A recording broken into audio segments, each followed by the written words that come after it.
اللہ اللہ اللہ اللہ۔ السلام علیکم ورحمۃ اللہ وبرکاتہ۔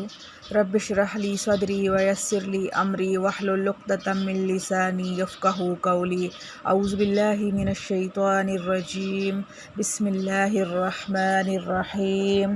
فَأَمَّا الَّذِينَ كَفَرُوا فَأُعَذِّبُهُمْ عَذَابًا شَدِيدًا فِي الدُّنْيَا وَالْآخِرَةِ، سو وہ لوگ جو کافر ہوئے ان کو عذاب کروں گا سخت عذاب دنیا میں اور آخرت میں، وَمَا لَهُم مِّن نَاصِرِينَ، اور کوئی نہیں ان کا مددگار۔ وَأَمَّا الَّذِينَ آمَنُوا، اور وہ لوگ جو ایمان لائے، وَعَمِلُوا الصَّالِحَاتِ، اور کام نیک کیے، فَيُوَفِّيهِمْ أُجُورَهُمْ، سو ان کو پورا دے گا ان کا حق۔ وَاللَّهُ لَا يُحِبُّ الظَّالِمِينَ، اور اللہ کو خوش نہیں آتے بے انصاف۔ ذَلِكَ نَتْلُوهُ عَلَيْكَ مِنَ الْآيَاتِ وَالذِّكْرِ الْحَكِيمِ، یہ پڑھ سناتے ہیں ہم تجھ کو آیتیں اور بیان تحقیقی۔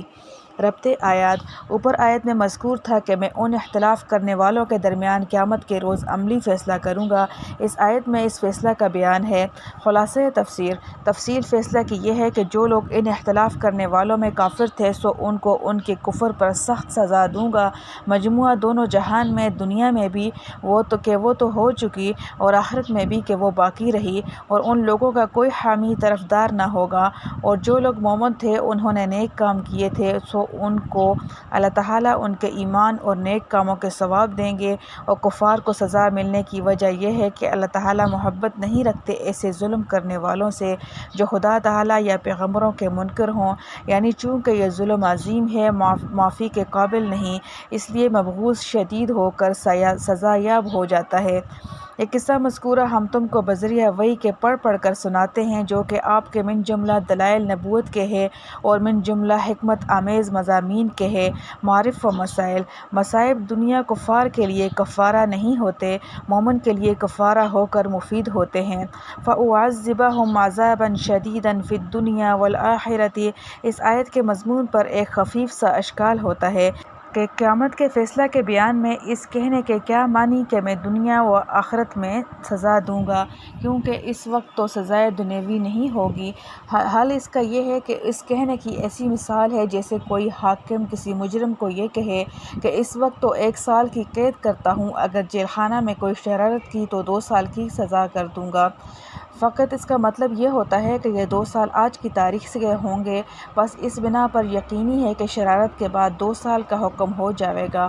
حاصل یہ ہوتا ہے کہ شرارت پر اس مجموعہ کی تکمیل بطور انضمام 1 سال زائد کے مرتب ہو جائے گی۔